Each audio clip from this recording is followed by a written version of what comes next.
आगे चलते हैं अपने मनीष भैया के पास और उनसे आज क्वेश्चन पूछते हैं। हाँ मनीष भैया, आपसे आज क्वेश्चन पूछ रहा था इतिहास के बारे में, थोड़ी बहुत जानकारी बता दीजिए हमको। हाँ भाई, मैं बिल्कुल आपको बताऊंगा कि हिस्ट्री कितने भागों में बांटा गया, हिस्ट्री के पिता कितने हैं और हिस्ट्री की परिभाषा क्या है। तो हम पहले बताते हैं इतिहास के पिता हेरोडोटस को कहा जाता है और इतिहास की परिभाषा यह है कि अतीत में गुजरे हुए महत्वपूर्ण घटनाओं का संग्रह हिस्ट्री कहलाता है। या कि यह नहीं कह सकते कि कल के बीते हुए अतीत में बीते हुए महत्वपूर्ण घटनाओं को हिस्ट्री कहते हैं। या हम कह सकते हैं या कि महत्वपूर्ण घटनाएं जो नहीं होती या बीत चुकी होती हैं उसे इतिहास कभी नहीं कहा जाएगा, जो महत्वपूर्ण होगी वही हुए। और इतिहास को 3 भागों में बांटा गया है, प्राक इतिहास, उसके बाद आद्य इतिहास, उसके बाद ऐतिहास।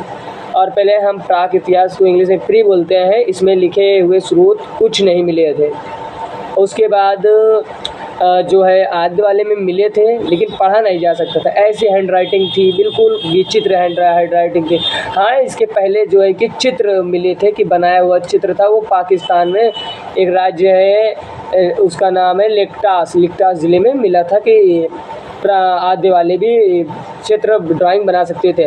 उसमें ऐतिहासिक में पहले, फिर हम प्राक में चलते हैं। प्राक में 4 भाग है, प्राक में 4 भाग है। वो है प्राक को हम बोलते हैं पाषाण काल इसलिए बोलते हैं क्योंकि तब पत्थरों का कार्य किया जाता था, पत्थरों से कार्य किया जाता था, पत्थरों का हथियार बनाया जाता था, इसलिए उसे हम बोलते हैं पाषाण काल बोलते हैं। पूरा पाषाण काल पहला, दूसरा मध्य पाषाण काल, तीसरा नव पाषाण काल, चौथा उत्तर पाषाण काल, उसे हम ताम्र पाषाण काल से भी जानते हैं क्योंकि तब से ही तांबे की खोज हो चुकी थी। पहला वैज्ञानिक खोज करता का नाम पूछे बोलना है तांबा पहले ही सबसे पहले खोज हुई है।